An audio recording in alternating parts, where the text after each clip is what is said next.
उत्तराखंड राज्य ग्रामीण आजीविका मिशन बन रहा है ग्रामीण महिलाओं के जीवन का आधार। प्रदेश में आजीविका मिशन के तहत स्वयं सहायता समूहों की महिलाएं आज आर्थिक रूप से सशक्त हो रही हैं और साथ ही परिवार के लिए कंधे से कंधा मिलाते हुए नए आजीविका के अवसर प्राप्त कर रही हैं। उत्तराखंड सरकार ने कोरोना के इस मुश्किल समय में प्रतिबद्धता दिखाते हुए इन स्वयं सहायता समूहों को आर्थिक मदद प्रदान की है। सरकार ने राज्य ग्रामीण आजीविका मिशन से जुड़े स्वयं सहायता समूहों को कोविड-19 के तहत मदद के लिए लगभग 8,435 लाख स्वीकृत किए हैं, जिसमें 5,575 लाख की राशि अवमुक्त की जा चुकी है। प्रदेश में स्थित 30,365 स्वयं सहायता समूहों को बैंक ऋण ब्याज प्रतिपूर्ति हेतु लगभग 2,480 लाख की सहायता दी जा चुकी है और 159 क्लस्टर स्तरीय संगठनों को कोरोना काल की मुश्किलों से बचाते हुए 795 लाख की अनुदान सहायता भी दी जा चुकी है। इसी कड़ी में 42,989 स्वयं सहायता समूहों को स्वावलंबी बनाने हेतु अब तक लगभग 5,158 की आर्थिक सहायता उत्तराखंड सरकार द्वारा प्रदान की जा चुकी है। आज उत्तराखंड की हर महिला अबला से सबला होकर अपने और अपने परिवार का ख्याल रख रही है। उत्तराखंड राज्य ग्रामीण आजीविका मिशन से मिल रहा ग्रामीण महिलाओं को सहारा, संवर रहा जीवन, सच हो रहे सपने और दूर हो रही महिलाओं की मुश्किलें।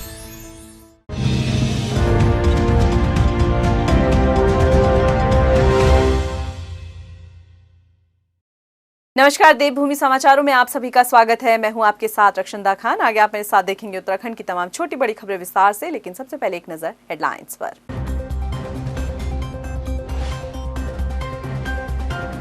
अल्मोड़ा में आयोजित आजीविका महोत्सव में शामिल हुए सीएम धामी, कई विकास योजनाओं का किया लोकार्पण और शिलान्यास।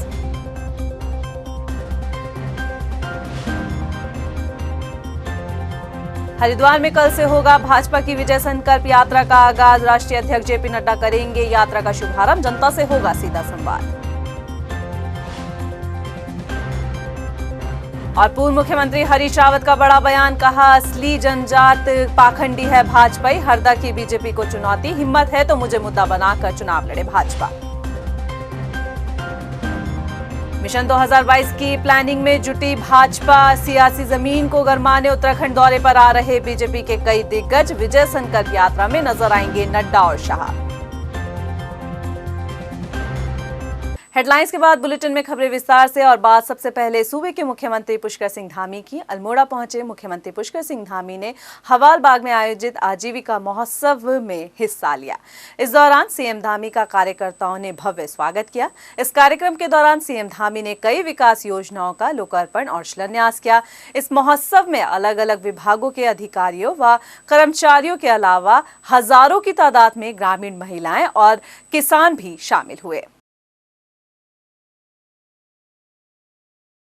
मुख्यमंत्री पुष्कर सिंह धामी ने शुक्रवार को मुख्यमंत्री कैंप कार्यालय परिसर से हंस फाउंडेशन द्वारा पुलिस विभाग को दिए गए वाहनों का फ्लैग ऑफ किया। हंस फाउंडेशन ने 101 वाहन उत्तराखंड पुलिस को हील पेट्रोलिंग और इमरजेंसी रिस्पांस के लिए दिए हैं, जिसमें से 21 वाहनों को दे दिया गया है। मुख्यमंत्री पुष्कर सिंह धामी ने उत्तराखंड पुलिस के लिए दिए गए इस सहयोग के लिए हंस फाउंडेशन का भी आभार व्यक्त किया है। आपको और जानकारी दें तो सीएम धामी ने कहा कि आज के तकनीकी युग में स्मार्ट पुलिस का होना जरूरी है और स्मार्ट पुलिसिंग के लिए हर प्रयास किए जा रहे हैं।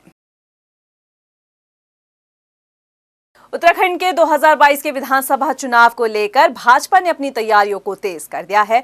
चुनावी माहौल को गरमाने के लिए लगातार केंद्रीय नेताओं के दौरे उत्तराखंड में जारी है, जहां पे आपको ये भी जानकारी दे देते हैं कि कल से एक यात्रा भी शुरू होने वाली है, जिस यात्रा को भाजपा ने नाम विजय संकल्प यात्रा का दिया है। विजय संकल्प यात्रा को शुरुआत करने राष्ट्रीय अध्यक्ष जेपी नड्डा उत्तराखंड दौरे पर आएंगे, तो वहीं इस यात्रा में शामिल होने के लिए भाजपा के चुनाव प्रभारी प्रहलाद जोशी भी उत्तराखंड दौरे पर रहेंगे।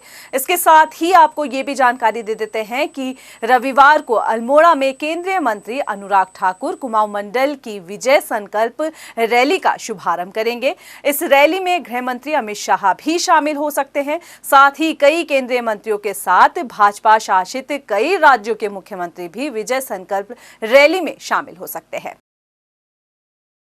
भाजपा 18 दिसंबर से अपनी विजय संकल्प यात्रा का आगाज करने जा रही है। भाजपा के प्रदेश अध्यक्ष मदन कौशिक ने हरिद्वार से इस यात्रा की शुरुआत होने की बात कही है। भाजपा के राष्ट्रीय अध्यक्ष जेपी नड्डा भी इस यात्रा का हिस्सा बनेंगे और यात्रा का शुभारंभ करेंगे। इसके साथ ही उन्होंने ये भी जानकारी दी कि ये यात्रा 4500 किलोमीटर से लंबी होगी। इस यात्रा में 70 LED रथ होंगे, जिसके जरिए आपको बता दें कि सरकार की योजनाओं को जनता तक पहुंचाने का काम किया जाएगा। आम जनता से सीधा संवाद होगा और इसके साथ ही जनता के सुझाव लिए जाएंगे। यात्रा को लेकर 18 तारीख यानी कल 18 तारीख को हम इस यात्रा का पहला जो गढ़वाल की यात्रा होगी हरिद्वार से प्रारंभ करेंगे। हम रथ का पूजन करेंगे जो रथ गढ़वाल में जाएगा हरिद्वार हर की पौड़ी पर। हमारी इस यात्रा का शुभारंभ हमारे राष्ट्रीय अध्यक्ष जी, हमारे चुनाव के प्रभारी जी दोनों रहने वाले हैं। इस रथ के माध्यम से सुझाव पेटी का उन विधानसभाओं में रहेगी। उन विधानसभाओं में जो सुझाव आएंगे उस पेटिका के माध्यम से हम लोग उस सुझाव के आधार पर जो हमारा संकल्प पत्र होगा वो जनता का होगा।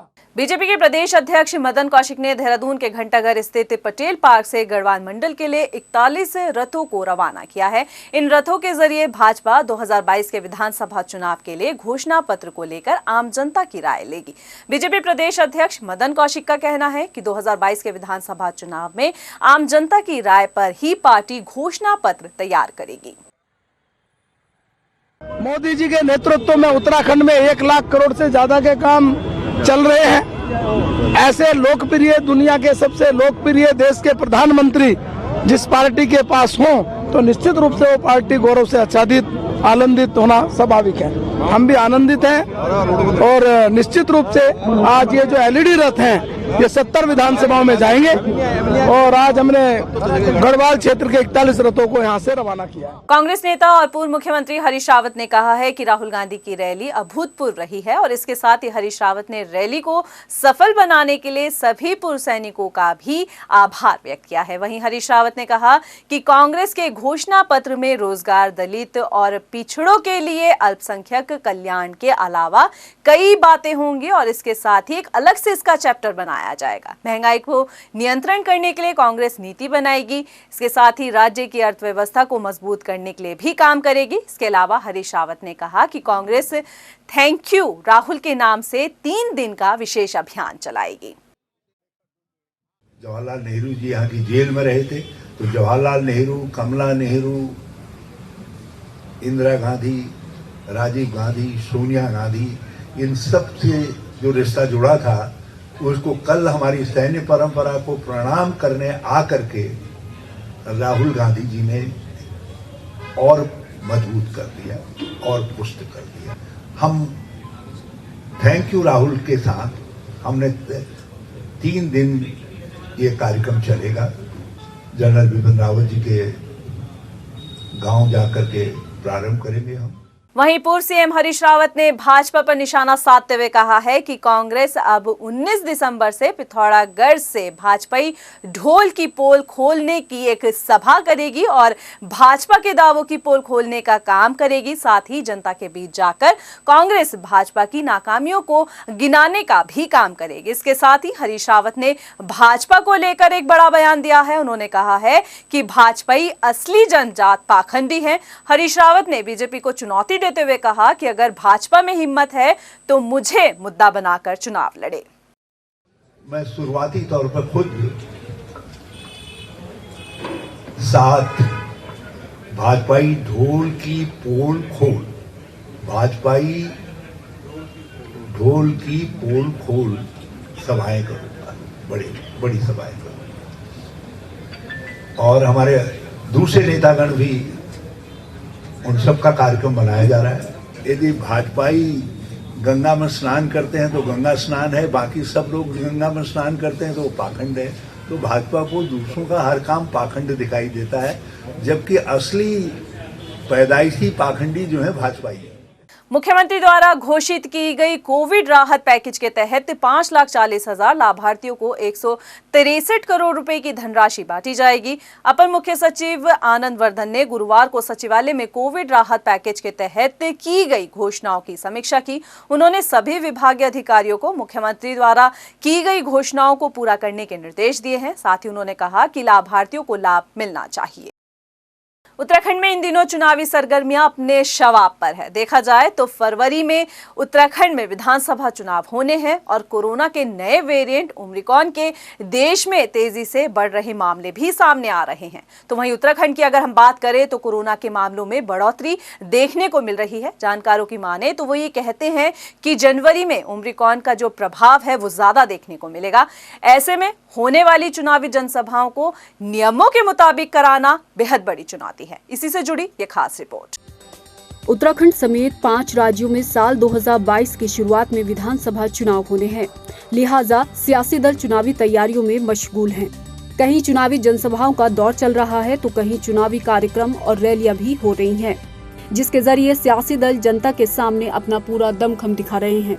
ऐसे में तेजी से बढ़ रहे कोरोना के नए वेरिएंट ने देश के साथ साथ उत्तराखंड के लिए भी परेशानियां बढ़ा दी है। जानकारों का मानना है कि डेल्टा से भी ज्यादा खतरनाक और तेजी से ओमिक्रॉन वायरस फैल रहा है और जनवरी में इसके पीक पर होने की पूरी संभावना है। ओमिक्रॉन वायरस के लक्षण 3 साल के बच्चों से लेकर बड़ों में आसानी से देखे जा रहे हैं, इसलिए ये कहना मुश्किल होगा कि ये वायरस बच्चों के लिए नहीं है। उत्तराखंड के पिछले 5 दिन के स्वास्थ्य विभाग के आंकड़ों पर गौर किया जाए तो कोरोना के नए वायरस के मामलों में उछाल आया है, जिससे चिंता बढ़ना लाजमी है। 12 दिसंबर को कोरोना के 17 मामले सामने आए, 13 दिसंबर को 12, 14 दिसंबर को 16, 15 दिसंबर को 26 और 16 दिसंबर को संक्रमित मरीजों की संख्या 20 जा पहुंची। रोजाना कोरोना के बढ़ते मामले और चुनावी माहौल के बीच नए वेरिएंट ओमिक्रॉन वायरस यकीनन सबके लिए परेशानी का सबब बनता जा रहा है और जनवरी में चुनावी मौसम में इसके पीक पर होने की पूरी संभावना है। ऐसे में सरकार और स्वास्थ्य विभाग को अभी से सतर्कता बरतनी होगी। हालांकि सीएम धामी के आदेश पर कोरोना की जांच के मामलों में तेजी तो आई है, लेकिन इतने से काम नहीं चलेगा। स्वास्थ्य विभाग को खुद के पैमाने पर तैयारियों को पुख्ता करना होगा। साथ ही देखना ये भी होगा कि जनवरी में बढ़ते कोरोना के नए वायरस के बीच चुनाव आयोग सियासी दलों के लिए क्या कुछ पैमाने तय करता है और क्या सियासी दल उन पैमानों के दायरों के बीच चुनावी जनसभाओं और कार्यक्रम आयोजित करेंगे, ये एक बड़ा सवाल है। इसके साथ ही लोगों को भी सावधानी बरतनी होगी, तभी इस खतरे से बचा जा सकता है। टाइम टीवी के लिए ब्यूरो रिपोर्ट, देहरादून। 2022 की बिसात में आज हम सहसपुर विधानसभा सीट के सियासी समीकरणों की बात करेंगे और आपको बताएंगे और दिखाएंगे भी कि अब तक विधानसभा चुनाव में किस पार्टी का इस सीट पर कैसा रिकॉर्ड रहा है और किसने किसको मात दी। देखिए ये रिपोर्ट। उत्तराखंड की सहसपुर विधानसभा सीट देहरादून में पड़ती है। ये सीट टिहरी गढ़वाल संसदीय क्षेत्र के अंतर्गत आती है। 2017 के विधानसभा चुनाव में इस सीट से बीजेपी के उम्मीदवार सहदेव सिंह पुंडीर विधायक चुने गए। सहसपुर विधानसभा सीट पर पहली बार 2002 में हुए चुनाव में कांग्रेस प्रत्याशी साधु राम विधायक चुने गए। उन्होंने भारतीय जनता पार्टी के उम्मीदवार प्रदीप कुमार को हराया था। वहीं 2007 में हुए विधानसभा चुनाव की तस्वीर को देखा जाए तो भारतीय जनता पार्टी के उम्मीदवार राजकुमार विधायक चुने गए। उन्होंने कांग्रेस विधायक साधु राम को हराया। अब बारी आती है 2012 के विधानसभा चुनाव की। इस चुनाव में बीजेपी के उम्मीदवार सहदेव पुंडीर दोबारा विधायक चुने गए। उन्होंने कांग्रेस उम्मीदवार आयेंद्र शर्मा को हराया। इस चुनाव में भाजपा के सहदेव सिंह पुंडीर को 26,064 वोट मिले, जबकि कांग्रेस उम्मीदवार आयेंद्र शर्मा को 20,574 वोट मिले। वहीं तीसरे नंबर पर निर्दलीय उम्मीदवार गुलजार अहमद रहे, जिन्हें 9,699 वोट मिले। 2012 में हुए विधानसभा चुनाव में वोट प्रतिशत को देखा जाए तो बीजेपी का वोट शेयर 31.28% रहा, कांग्रेस का वोट शेयर 24.69% और निर्दलीय उम्मीदवार का वोट शेयर 11.64% रहा। साल 2017 के विधानसभा चुनाव में बीजेपी के टिकट पर एक बार फिर सहदेव सिंह पुंडीर विधायक चुने गए। इस बार उन्होंने कांग्रेस पार्टी के किशोर उपाध्याय को हराया। बीजेपी के सहदेव सिंह को 44,055 वोट मिले, जबकि कांग्रेस के किशोर उपाध्याय को 25,192 वोट मिले। तीसरे नंबर पर निर्दलीय उम्मीदवार आयेंद्र शर्मा रहे, जिन्हें 21,888 वोट मिले। 2017 के विधानसभा चुनाव में इस सीट पर बीजेपी का वोट शेयर 40.75% रहा। कांग्रेस पार्टी का वोट शेयर 23.3% और निर्दलीय उम्मीदवार का वोट शेयर 20.25% रहा। सहसपुर विधानसभा सीट के सियासी समीकरणों का विश्लेषण करने के बाद जो सियासी तस्वीर उभर कर निकली है, उसमें भाजपा मजबूत स्थिति में नजर आ रही है, तो निर्दलियों का दबदबा भी इस सीट पर रहा है, जबकि कांग्रेस का प्रदर्शन इस सीट पर ठीक ठाक ही रहा। 2022 की बिसात में सहसपुर विधानसभा सीट से सियासी पार्टियों के उम्मीदवारों का ऐलान बाकी है, लेकिन सीट किसकी झोली में आएगी, इसके लिए इंतजार करना होगा। टाइम टीवी के लिए देहरादून से ब्यूरो रिपोर्ट, देहरादून। 2022 के विधानसभा चुनाव में जनाधार जुटाने के लिए राजनीतिक दल हर हथकंडे को अपना रहे हैं, फिर चाहे वो घर घर जाकर क्यों ना जनता का समर्थन जुटाना हो, या फिर सियासी दलों ने पोस्टर पॉलिटिक्स का भी बाखूबी सहारा लिया है। आपको बता दें कि बैनर पोस्टर के सहारे उत्तराखंड में राजनीतिक दल मुद्दों को उठाकर वोटरों को लुभाने की कोशिश कर रहे हैं और वोट बैंक को साधने का एक अलग ही प्रयास है, जिसे देखकर आप भी हैरान होंगे, और इसे हम आपको अपनी इस रिपोर्ट में दिखाते हैं। प्रदेश की जनता अब तक 4 विधानसभा चुनाव देख चुकी है और 5वें विधानसभा चुनाव की दहलीज पर उत्तराखंड राज्य खड़ा है। 1 या 2 महीने के बाद प्रदेश में विधानसभा चुनाव के लिए वोटिंग होनी है, लिहाजा 2022 की बिसात में जीत हासिल करने के लिए सियासी दलों के बीच आरोप प्रत्यारोप का दौर चल ही रहा है। इसके साथ अब पोस्टर पॉलिटिक्स भी अपने चरम पर है। सियासी पार्टियों के बड़े नेताओं की रैली और जनसभा के लिए राजनीतिक दल पोस्टर पॉलिटिक्स पर खुलकर खर्चा कर रहे हैं। राज्य के चुनावी इतिहास को उठाकर देखा जाए तो हमेशा ही मुकाबला राष्ट्रीय दलों के बीच ही देखा गया है। हालांकि तीसरे विकल्प के तौर पर बसपा, सपा, यूकेडी समेत कई दल चुनावी मैदान में उतरते तो आए हैं, लेकिन सत्ता बनाने का मौका अभी तक बीजेपी कांग्रेस को ही मिला है। मगर 2022 की बिसात में चुनावी समीकरण पूरी तरह से बदल चुके हैं। सियासी जमीन की तलाश में पहली बार आम आदमी पार्टी सभी विधानसभा सीटों पर चुनाव लड़ बीजेपी कांग्रेस को चुनौती दे चुकी है।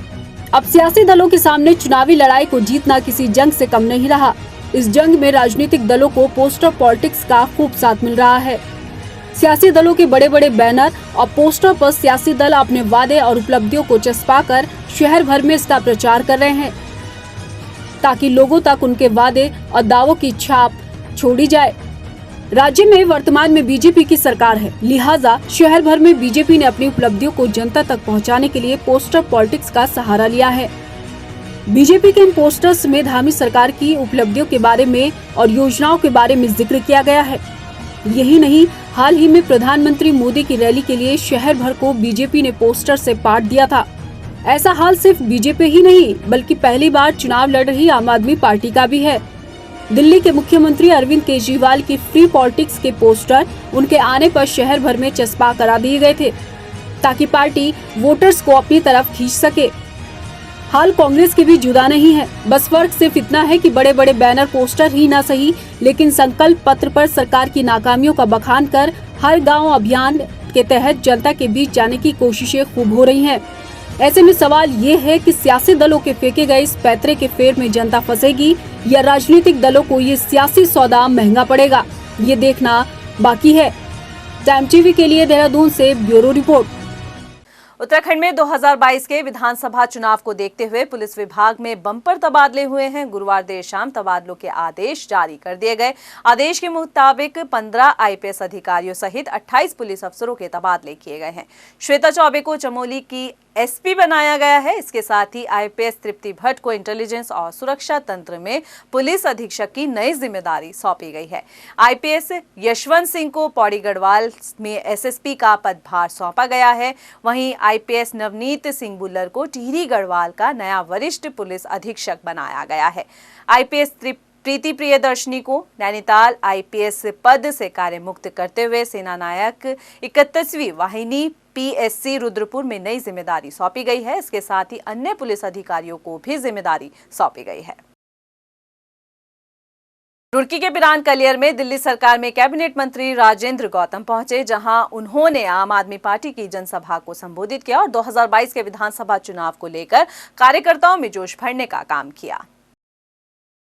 बच्चों के सपनों को भी साकार करने के लिए एक ऐसी सरकार की ज़रूरत है जो अपने चुनाव में किए हुए वायदों को पूरा करे।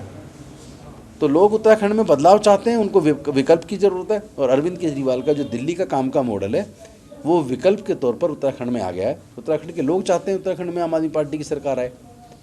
तो धीरे धीरे आम आदमी पार्टी आगे बढ़ रही है और मैं समझता हूँ बीजेपी कांग्रेस सरकार नहीं बना पाएंगी। आम आदमी पार्टी इतने मजबूत तरीके से आगे बढ़ रही है और जितना समर्थन उत्तराखंड के लोग आम आदमी पार्टी को दे रहे हैं उससे ये भरोसा बन पड़ा है कि उत्तराखंड में बदलाव आने वाला है। इच्छा में पुलिस ने चेकिंग के दौरान 3 आरोपियों को गिरफ्तार किया है। इन आरोपियों के पास से पुलिस को चोरी की हुई 6 बाइक सहित कई बाइकों के कटे हुए पार्ट्स भी मिले। एसएसपी दलीप सिंह कुंवर ने बताया कि 8 दिसंबर को राइस मिल के पास चोरी का मामला सामने आया था। आरोपियों को पकड़ने के लिए पुलिस टीम ने अभियान चलाया था। फिलहाल बुलेटिन में इतना ही। मुझे दीजिए इजाजत, लेकिन चलते चलते एक नजर हेडलाइंस पर। नमस्कार। इच्छा थाना क्षेत्र में एक 8 दिसंबर को एक बाइक चोरी हुई थी और उस बाइक चोरी के मामले में थाना पुलिस ने जब पतारसी स्वरागर से करी तो उसमें हमको 3 अभियुक्त पर हम लोगों ने पकड़े हैं। उसमें जो चोरी हुई जो मोटरसाइकिल है वो कटी हुई हमको मिली है। उसके चेसिस नंबर, इंजन नंबर हमने बरामद कर लिया, उसके पार्ट्स बरामद कर लिए हैं। उसके साथ साथ 6 मोटरसाइकिल और बरामद हुई हैं जिनको कि हम कनेक्ट करने की कोशिश कर रहे हैं। फिलहाल बुलेटिन में इतना ही। मुझे दीजिए इजाजत, लेकिन चलते चलते एक नजर हेडलाइंस पर। नमस्कार।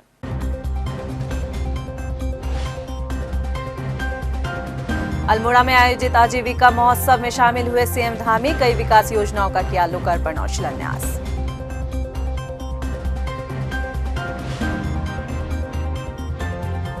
हरिद्वार में कल से होगा भाजपा की विजय संकल्प यात्रा का आगाज। राष्ट्रीय अध्यक्ष जेपी नड्डा करेंगे यात्रा का शुभारंभ। जनता से होगा सीधा संवाद।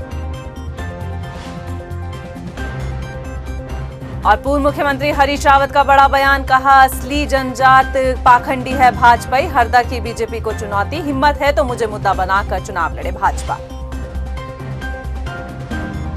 मिशन 2022 की प्लानिंग में जुटी भाजपा। सियासी जमीन को गरमाने उत्तराखंड दौरे पर आ रहे बीजेपी के कई दिग्गज। विजय संकल्प यात्रा में नजर आएंगे नड्डा और शाह।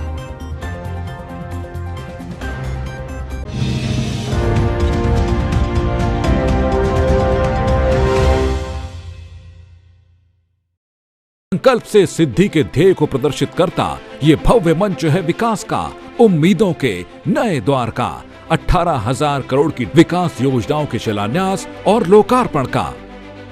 माननीय प्रधानमंत्री श्री नरेंद्र मोदी जी के नेतृत्व में ऐतिहासिक लम्हे का साक्षी बना उत्तराखंड। हमारे लिए उत्तराखंड तप और तपस्या का मार्ग है।